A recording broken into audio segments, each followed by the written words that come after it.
Oh, I'm sorry. Oh, I do.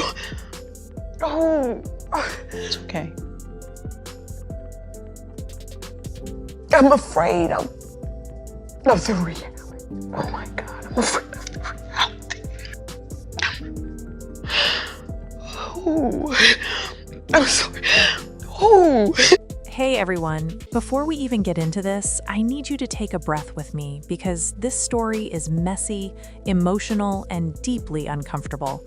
This isn't just gossip. This is about reputation, trauma, and how fast a narrative can spin out of control once the internet gets involved. What started as whispers online suddenly exploded into something much bigger, something darker. And at the center of it all, Tamar Braxton and Birdman. Now, let me be very clear from the beginning. What we're talking about today is based on claims, rumors, and online allegations, not confirmed medical facts. There is no public medical proof, no official documentation, just a storm of accusations, reactions, and emotional fallout. Ashley was found unconscious after a suicide attempt. What was that moment like for you? You all being so close and living your life so publicly. What was that moment like for your family? Go ahead, Trina. Well, first of all, I was very disappointed in finding out via social media because our family is closer than that. And to have someone else regurgitate that story to us. Well, or I can only speak for me. Right. But for someone else to tell me the story of something that happened to my own family is very disheartening. And as a family member, I would not have allowed that 911 call to happen the way that it did. And I think that as protectors of our family, as protectors of our sister, I think things would have gone differently had we known at the time that it happened. How did the 911 call get out? On social media. Was it the boyfriend? I'm sorry? How did the tape get out? Was it the boyfriend that put it out? We have no idea how it came out. We just know, we know as much as you guys know. That I have to be honest. We don't know all the details of what transpired before that happened. We don't know what happened while the paramedics were there. We have no idea. We just know what you guys know. We know what we heard from the 911 call. As Trina stated, we heard everything on social media. Trina called me in the wee hours of the morning, and that's how I found out. And I looked on social media and was like, why is this everywhere? And we don't know about this. I just think that the protocol should be you call the family members first, and then allow it to leak out to the media. Whose fault? I wouldn't have done it that way. Whose fault is that though? Is it network? Is it that's not network. That's not network wasn't there. That's an inner person. Right. Network wasn't there. The network wasn't there. How would they even know? Exactly. Then they found out the same way that we found out on social media. So what do y'all think about David? Oh, I don't. I have my own life. I don't think about David. Who? David. Who? I'm Mariah Carey. Who? The guy with the dreads. Who? My husband. I said about you. Who? My husband has dreads. Well, moving on. Well, after the trailer of season 7 of Braxton Family Values was released, Tamar took to social media to voice her concerns about being used for a storyline. She posted, "I am no longer employed by WeTV, and they're still using my hurt and me to make a coin." What do you think about that?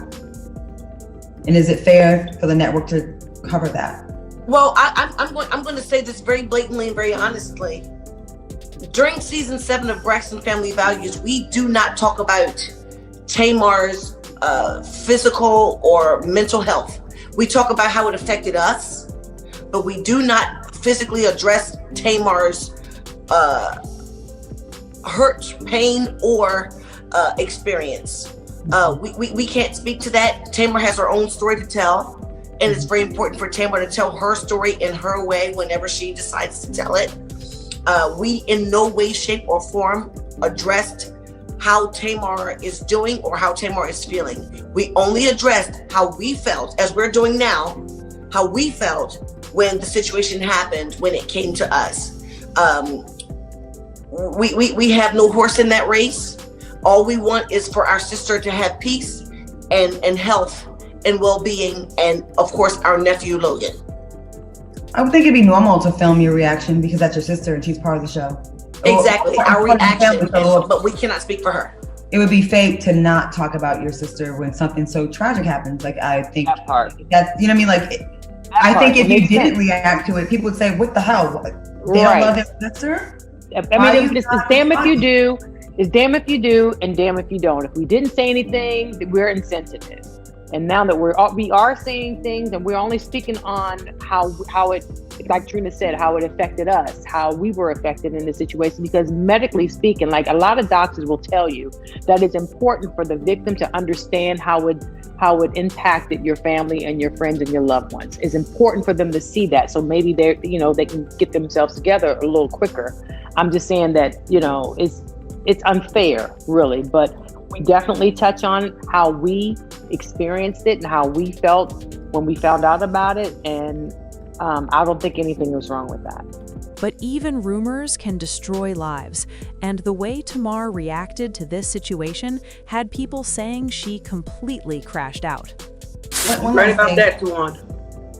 Tamar also insisted the footage from the show was staged, specifically referring to when you all found out about the attempt. What are your thoughts on that? I know sometimes you have to reenact things. Staged? What was staged, though? I think the reaction, like when y'all, the reaction to finding out about her. Well, it was merely a question. That's the same question that you're asking us. It was a question that the producers asked us. Hey, how did you feel when this happened? How did you feel when you found out about it? So it's not really reenacting that. It's about expressing and answering the question of how we felt and what we experienced when we found out about it. It was just a question. It wasn't a reenactment. I don't look at it as I think it's supremely unfair to attack us as a family, to continue to work and to get ostracized for it because we didn't have the same experience that she did, and it's unfair because we did not speak in any way, shape, or form about Tamar and her situation. We did not make that 911 call. We did not say anything to the media in regards to Tamar's situation. We did not openly say anything about what's happening with Tamar's situation, except for the fact that we love her and we're here for her and we're in her corner. And yet we are the ones who are being ostracized when we are not the ones who are putting things openly in the media. It's completely unfair. It's completely unfair and unwarranted. Is it fair to say if the tape wasn't put out there by whoever put it out there, no one would even know anything because it could have been private, and then her privacy could have really been protected. She could have healed on her own without us even knowing about it to talk about it. Is that fair to say? That part, yes. Well, I think whoever did that, and if anyone could get to the bottom of that, I think that's the person, and that's none of my business. And I know people, you're bringing Tamar's. Me and Tamar have squashed our little thing on the show. So I have no dog in this race either. You know what I mean? I just want to be clear about that because I know people, I don't want her to get upset or the people watching. I feel like the person who put that out there and so quickly, and on the tape, it was really weird him talking about the network. Who does that when their girlfriend's going through a crisis? I just don't understand. If my man was on the phone talking to 911 when I'm sick and you're talking about Bravo TV, I would be like, mother, what the fuck are you doing? Hello, I'm not doing well. And if that tape gets out, that's the person who's responsible for putting her on. That's right. It was not done by her family. Well, I really hope that she's doing okay and you guys keep that bond going because it's clear y'all love each other. Y'all have issues like every other family does. Oh, heck yeah. We're gonna take a break, and we'll talk about taking a break from reality TV, if that's even possible. So we'll be back. When I come to Atlanta, I'm hanging with all three of y'all sisters. Come on through. Yeah, come on, Claudia. Drink. We're gonna go through. Let me know. Come on in the room. Come on in the room. Some Long Island iced teas. We're gonna have all that. Okay, let's. Well, you know how we do when we hang out, Claudia. You've been at my place in Atlanta. We had fun. Yes. You're a good time. You're a good time. Oh, y'all are cool. I like y'all. You're a good time. I rocked with y'all. Seriously. Of course, Claudia.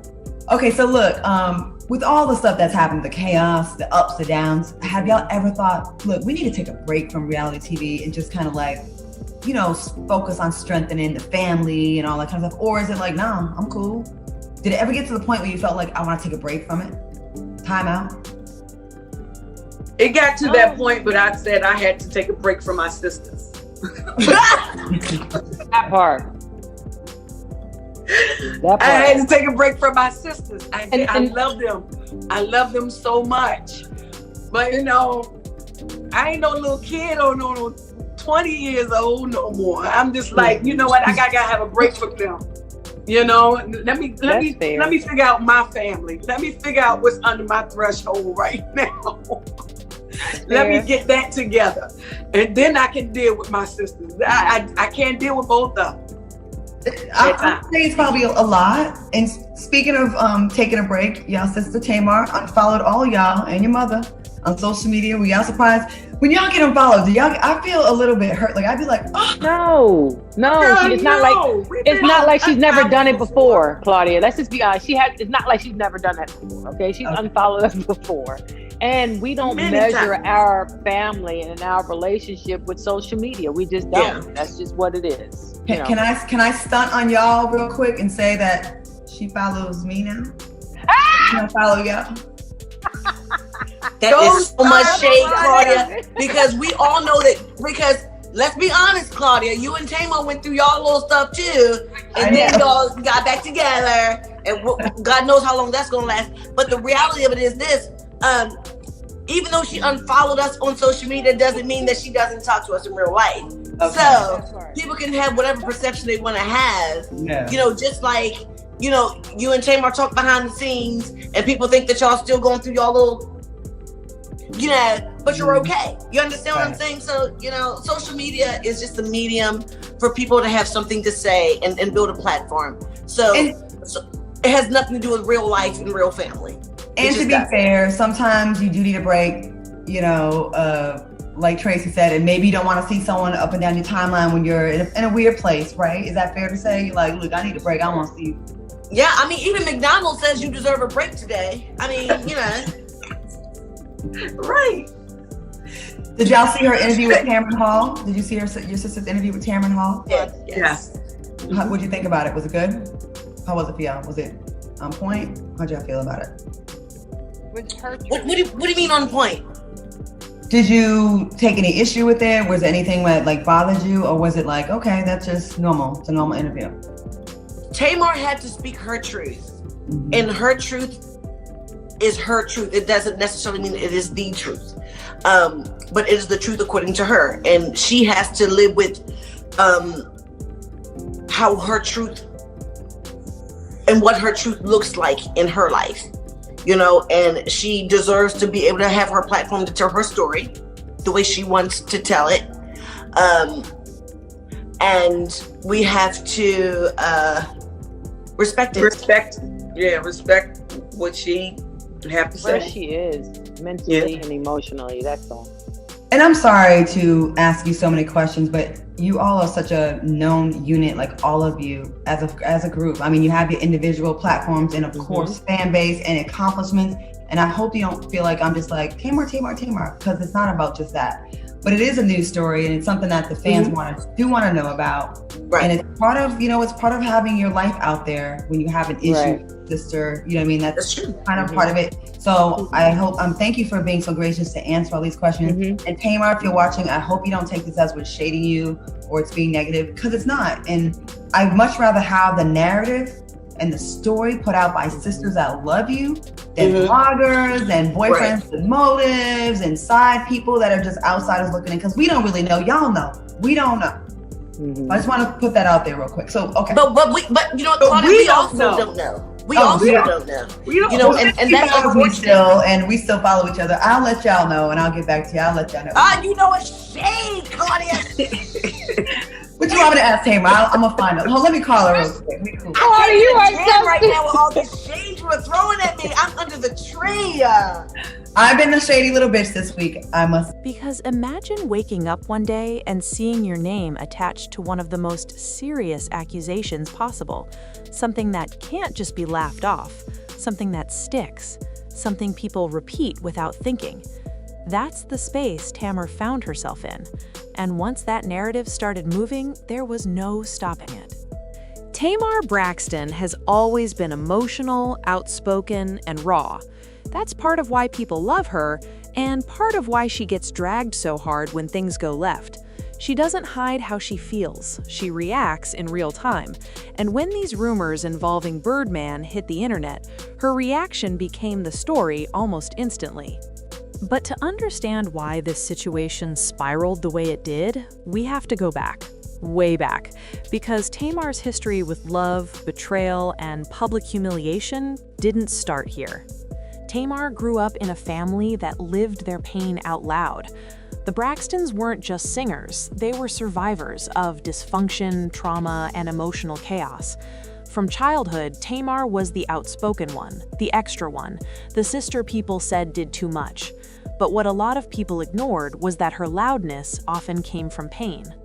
She's spoken openly about childhood trauma, abuse, and feeling unprotected in spaces where she should have felt safe. As she grew older, that pain showed up in her relationships. Her marriage to Vincent Herbert was publicly painful. Power imbalances, control issues, emotional neglect, all of it played out in front of cameras. By the time that relationship ended, Tamar wasn't just heartbroken, she was emotionally exhausted. Then came Birdman. When Tamar and Birdman went public, a lot of people were shocked. He was older, powerful, quiet. She was expressive, vulnerable, emotional. It seemed like an odd match, but Tamar looked happy. She talked about feeling protected, chosen, and loved. She even hinted that this relationship was different, healthier, safer. But behind the scenes, things weren't as solid as they looked. Their relationship was on again, off again, full of silence and confusion. Tamar would post cryptic messages. Birdman stayed quiet.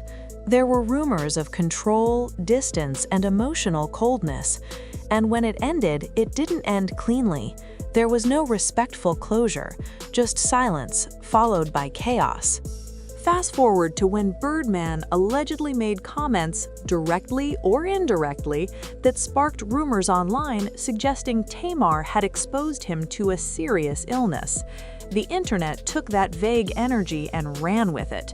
Headlines got nastier, comment sections got crueler, and suddenly Tamar's name was attached to an accusation that carries massive stigma. That's when people say Tamar crashed out. Because Tamar didn't respond calmly. She didn't issue a quiet statement through a publicist. She reacted emotionally, posting, deleting, venting, crying, lashing out. To some people, it looked unstable. To others, it looked like a woman having her character assassinated in real time. But here's the twist. When someone is accused of something this serious, silence can feel like guilt, and speaking up can feel like desperation. Tamar was trapped. She went online denying the rumors, saying the claims were false, dangerous, and cruel. She said she was being attacked, lied on, and emotionally pushed to the edge. Her tone wasn't polished, it was raw. She sounded hurt, angry, scared. And instead of people asking, "Is this true?" many jumped straight to judgment. The blogs didn't help. They framed her reaction as erratic. Commentators said she was spiraling. Some even mocked her mental health. Very few stopped to consider what it feels like to be accused of something that could follow you forever, something that impacts how people see your body, your morality, your worth. Meanwhile, Birdman stayed mostly silent. And that silence spoke loudly. Because when one person is reacting emotionally and the other says nothing, the internet often decides who looks guilty and who looks unbothered. But silence doesn't equal truth. It just means one person has the privilege not to respond. As the rumors spread, Tamar's past was dragged back up. People brought up her emotional breakdowns, her hospitalizations, her previous relationships. They used her vulnerability against her, saying, "See, this is who she is." What nobody wanted to talk about was how cruel the rumor itself was. Accusing someone of infecting another person with a serious illness isn't just gossip, it's character destruction. It paints someone as reckless, dangerous, even malicious, without proof. And for a Black woman who already lives under a microscope, that accusation hits even harder. The emotional toll was obvious. Tamar looked exhausted. Her posts became darker. She talked about being tired of fighting lies. She talked about feeling attacked by people she once loved. She hinted at betrayal without naming names. And people who followed her for years recognized the signs. This wasn't drama for attention. This was someone unraveling under pressure. Her family stayed quiet. Her friends stayed quiet. And once again, Tamar looked like she was standing alone in the middle of a storm she didn't create. That kind of isolation messes with your mind. Imagine feeling like no one is protecting you, like your truth doesn't matter, like the loudest voices are the ones telling lies. That's enough to push anyone to the edge. Career-wise, the damage was real. Brands don't like controversy, especially when it involves health-related allegations. Even unproven rumors can make people back away. Tamar's name trended for the wrong reasons. Her talent was overshadowed by scandal. Once again, her pain became entertainment. And let's be honest, the internet doesn't wait for facts, it feeds on reactions. And Tamar gave them plenty because she couldn't hide how deeply this hurt her. But here's what really sticks with me. If the roles were reversed, would the reaction be the same? Would a man be dragged this hard based on rumors alone? Or would people wait for proof? Tamar has made mistakes. She's been emotional. She said things she probably wishes she could take back. But being emotional doesn't make someone guilty. Being loud doesn't make someone a liar. By the time the noise died down, the damage was already done. Even without confirmation, the rumor had lived, breathed, and spread. Tamar was left trying to clean up something that never should have been put on her in the first place. And that's the scary part about all of this. In the end, Tamar didn't just crash out, she cracked under pressure. Pressure from lies, silence, judgment, and a system that never gives emotionally vulnerable women the benefit of the doubt. She reacted like a human being whose reputation was being torn apart. So the real question isn't whether the rumor was true or false. The real question is why people were so ready to believe it. Why pain is always more believable than innocence. And why Tamar Braxton, once again, had to fight for her name while the internet watched. Because long after the blogs move on, those accusations don't disappear. They linger, they follow, and they leave scars you can't see. And if there's one thing this situation proves, it's this. The internet doesn't just report stories, it creates them. And sometimes the fallout is more damaging than the truth ever could be.